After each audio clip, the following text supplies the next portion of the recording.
Hello，大家好，我是兜兜。柳眉身死，幻家老祖被吞噬，王林了结了这一场恩怨后，在罗天北域名声大振，但之后江湖只剩他的传说，再无他的消息。王林带着王平来到冉云心的落月村，他化身木匠，开启了独自一人带娃的生活。这样的生活，王林过得很踏实。转眼间就过去了5年。这天，王平和村里的小孩在一起开武林大会。5岁的他相貌极为俊美，但却脸色苍白，身体柔弱，个头也比其他孩子矮上不少。领头的是一个14、15岁、长得虎头虎脑的少年。他跟身边的小伙伴们说祁连山的故事，还说自己就是去那里吸了一口云雾，这么多年才没生过病。可惜现在雾气没了，不然王平去那里吸上一口，肯定能保他10年不生病。王平十分兴奋，等回家了，他就让他爹带他去看看。回到家后，王平看着王林递给他的药，爹，药很苦。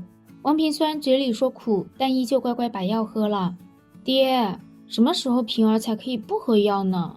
王林目光柔和地说，快了。等到深夜，王平睡下后，王林盘膝坐在一旁，右手按在他的眉心，一团团黑气冲出，被王林抓在手心。在丹药和王林的雷系神通调理下，王平体内的怨气已经消散了很多，像个正常孩子一样。只是他每天还是要喝药以及梳理怨气。月光下变得更加苍老，满脸皱纹的孙太走进院子。孙太是王林在这里定居的第3年过来的，他的寿元将近，死之前并不愿孤独一人。孙太极其喜爱王平，他问王林打算陪这个孩子多久。王林沉默许久后说，一世轮回。孙太轻叹一声，问王林真的不打算让王平修道吗？这孩子的天资很好，以王林的修为，可以让他的修道之路一片坦途。王林看着孙太，平淡地说自己不会让他去修道，永远。王林自问自己一生是不幸福的，寂寞的，修真界的残酷、杀戮和凶险，他再明白不过，所以修道这条路，他不会让王平去经历。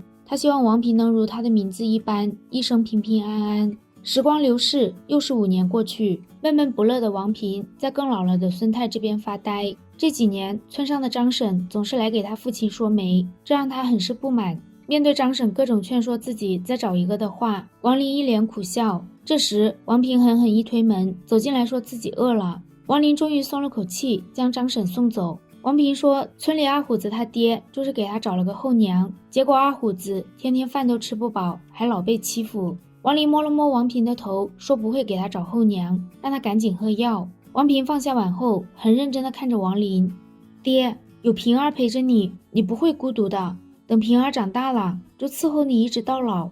王林笑了笑，而后走到院子里，干起了他的木匠活。王平的记忆很好，他一直都记得自己4岁时曾经无意中问过父亲娘亲在哪，他到现在都记得父亲当时低落的表情。懂事的他从那以后再也没有问过这件事。王林以一种父亲的心态默默注视着王平的成长。这10年中，王林除了为王平驱散怨气外，没有施展过任何神通，就好像把这一切都忘了。但在这遗忘中，一种对于生的感悟无声无息地在王林心中成型。他的悼念在平淡之中缓缓升华，意境也在巨变。修士所修的道便是意境所化，因此意境几乎是固定的，很少有升华的事情发生。柳眉之所以被幻无情看中，就是因为他的意境有升华的迹象，所以幻无情不惜放弃寻找天地珠，也要赶紧将他带回罗天北域，就是怕他被别人抢走。春去秋来，又是6年过去，孙太的大限在这一年秋天提前到来。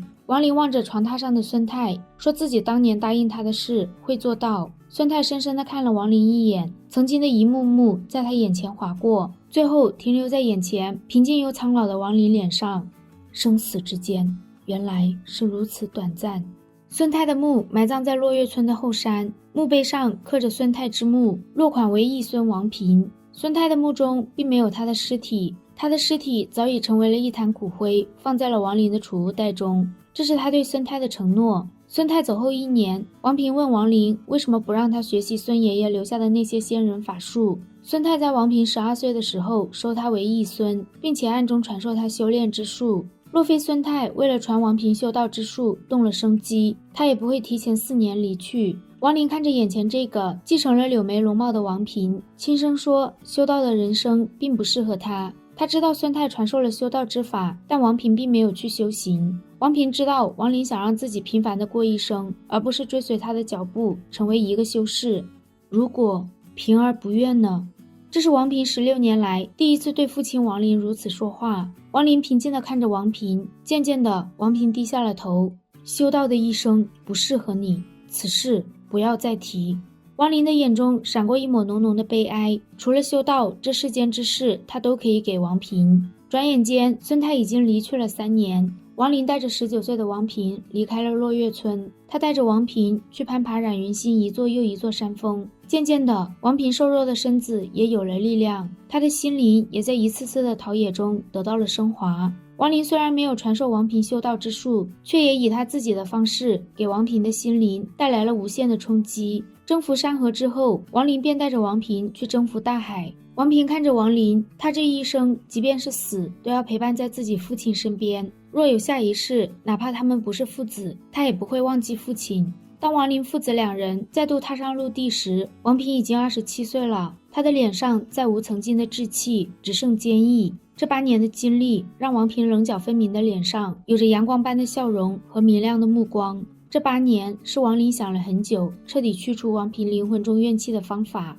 柳梅的丹药，王林的神通，再加上前面20年的平静，以及这8年心灵的净化，不知不觉中，王平的灵魂中只剩下一丝在轮回中才能抹去的怨气。王平始终记得小时候听人说过，祁连山上有仙雾，只要吸上一口就可以10年不生病。那时候他就在想，不知什么时候父亲可以带他来这里。他深吸了一口气，祁连山虽说伟岸，但在他心中始终高不过父亲的脊梁。突然，祁连山一阵雷雨交加之后，彩虹出现，一个仙风道骨、脚踏飞剑的中年男子路过2人。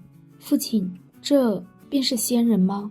王平沉默许久后，再次问父亲：“真的不能让他修道吗？”王林没有说话，只是摇了摇头。2人一直沉默着下了山。马车上，王平低着头，第2次说自己想修道。王林依旧平静地说：“他不合适。”王平追问不出理由，他低下头，轻声说：“我知道了，父亲。”没有人知道王林为何不让王平修道的真正原因。为了王平，王林也不能告诉他。马车内越来越沉默，王平看着皱纹越来越多的父亲，心中不忍。爹，我错了。祁水城是冉云新上3大帝国中大秦的副都之一。王林带着王平来了一家华丽的酒楼中坐下，父子俩正说着话时，一旁传来一声嗤笑。那桌上坐着一个锦衣老者和一男一女。紫衣男子说，王平第一次来祁水城，竟然还卖弄学问。他之所以耻笑王平，纯纯因为嫉妒他容貌俊美，引起了他身旁名为青衣的关注。见王林2人不作声，紫衣男子说话越发过分。王平放下筷子，十分平静地怼了回去。紫衣男子还没说话，同桌的老者就皱着眉头，怒斥王平没有教养。而后他手中筷子一甩，直奔王平而去。这一击若被击中，王平双手便算是废了。青衣猛地站起身，就要去追那双筷子，却不料筷子已经轻飘飘地落在了王平身边。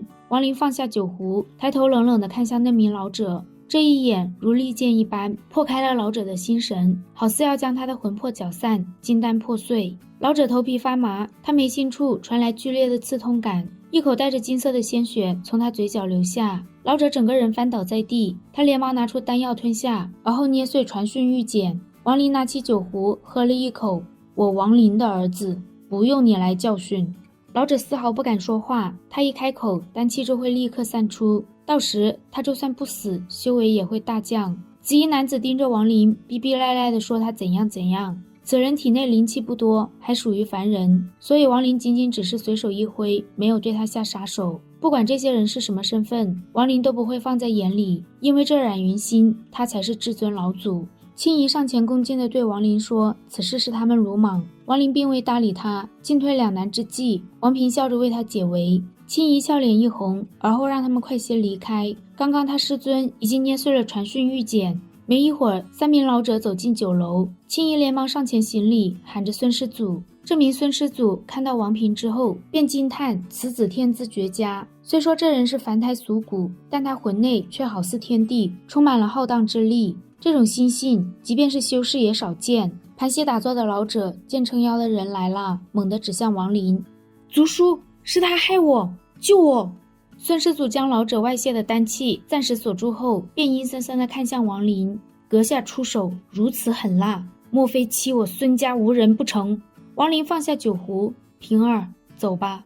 孙家三人上前一步拦住他们，让他们把话说清楚。王林随意走出一步，这一步好似踏在他们三人心神之上，他们脸色大变，下意识后退数步。王林身上一点仙力都没有出现，这是一种达到了一代宗师才可以显露出来的气势。拥有道念的人如同自成天地，以天地之力作为自身的气势。别说这三人仅仅只是元婴，就是寻常问鼎修士也扛不住。只此一次，下不为例。离开酒楼后，王平问王林与孙家认识吗？王林说自己曾答应过要庇护孙家一族百年平安，除了不肯告诉王平不让他修道的真正原因之外，王林对王平没有任何隐瞒。王林最后那句话引起了孙家的轩然大波。自从冉家老祖和逍遥散人不在后，孙家就取代了冉家之前的地位，成为了冉云心上说一不二的存在。20多年过去，孙家的人也都傲气了起来。他们孙家老祖尚在，还有那位连千换心的宦家都不敢招惹的前辈庇护，在这冉云心，他们还真没怕过谁。用不了多久，就会有应变修士赶来，他们倒要看看那人有什么本事，敢说出如此狂妄的话。深夜，王林开始和王平谈心，接下来他要给王平30年的富贵。人的一生，不光要知晓喜怒哀乐，富贵贫穷也是如此。这便是不让我修道的补偿吗？王林的眼中升起一丝悲哀，他知道王平对自己的怨，但不是王林不让他修，而是他不能。王林问王平想要什么样的富贵，王平说他曾教过自己，人当逆天而行，莫要被这天地所压。既然不让他修道，那他便要成为凡人之中的至尊。王林闭上眼睛，如果你想，可以。王平说不要唾手可得的至尊，他要自己打下的。王林右手一挥，他身后的虚影走出，融入到王平身后，带着此物，这冉云心，你可以做到一切。看着王林有些低落蹒跚的背影，王平张了张嘴，最终却什么也没说。他在心里默默地问，为什么不让他修道？他修道从来不是为了自己，而是为了能够永远陪在父亲的身边。王林平静地回到自己的房间，总有一天，王平会明白为什么自己不让他修道，但他希望这一天来得慢一点，甚至最好王平永远都不要知道。3天后，孙家的副家主孙启民来到了齐水城。如今的孙启民已经到了应变后期，他一来就让人带路直奔王林居所。一路上，孙家分支的人不断向他告状，孙启民让他们闭嘴，一点点小事就如此大做文章。若他们一直如此，迟早有一天会给孙家招来大敌。当王府2字映入眼帘，孙启民眉头一皱，孙家族人孙启民拜见道友。不多时，王府的小厮出来说，老爷让他们离开。孙启民还没说话，他身后的孙家族人就开始冷笑，好大的架子，真把我孙家视若无睹了。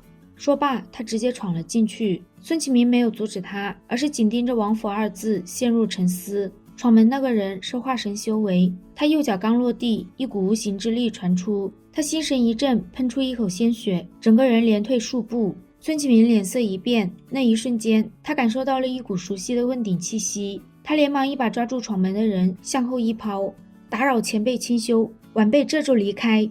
回到孙家时，孙启民额头上都是冷汗，他让所有孙家族人不得踏进那位前辈居所1000丈之内，否则废掉修为，驱除家门。孙家长老结结巴巴地问那人是谁。孙启民冷哼一声，说他们好大的胆子，竟敢招惹那位前辈，若非有他的庇护，孙家绝没有今天。许墨的名字一出，孙家所有人瞬间脸色苍白。曾经嘲讽王平的紫衣男云无风浑浑噩噩地回到了房间。